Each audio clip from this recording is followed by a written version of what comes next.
All right, so let's start out with the Sacramento issue. You know, you just said you haven't talked to as many Sacramento reporters in 10 years. Have you ever seen this kind of interest in coverage with any other team that has had to relocate or had applied to relocate? Oh, sure.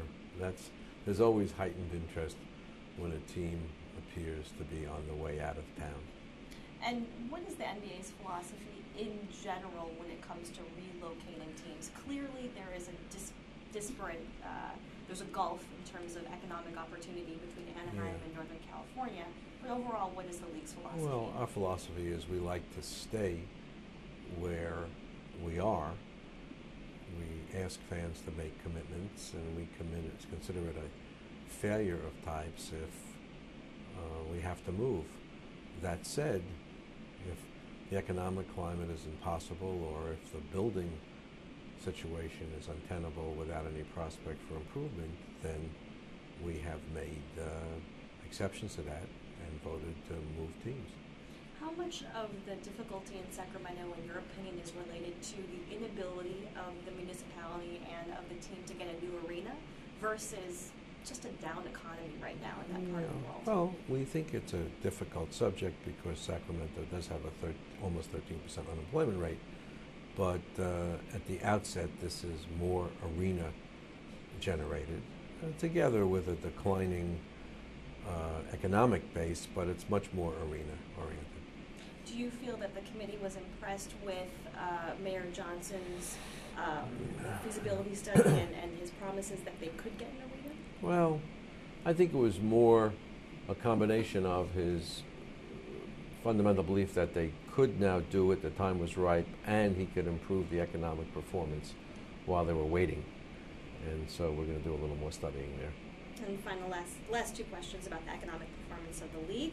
$300 million loss this year, $340 last year. Do you see those losses narrowing? I mean, given the positive, I guess, business momentum? Well, you know, one of the problems is that our ratings are great, but our fees are locked in. So good ratings mean our fans are enjoying it most, and we're being fairly paid, but there are no great increases as a result of that.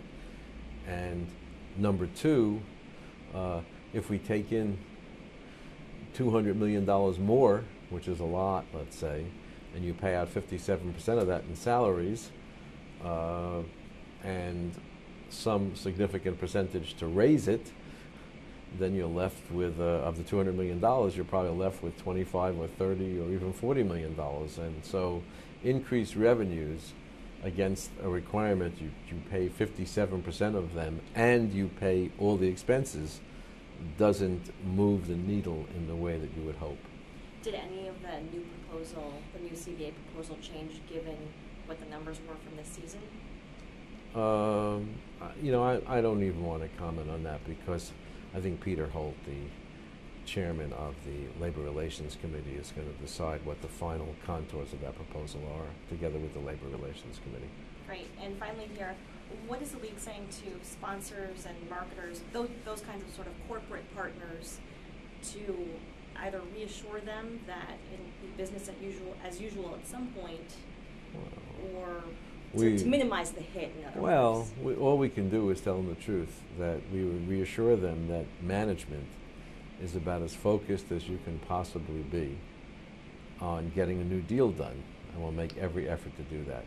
If that doesn't happen and there are negative consequences, we will do a maximum amount to minimize those negative consequences, work with all of our partners, and get back to work as soon as it's feasible with respect to a new deal that makes this into a sustainable business model.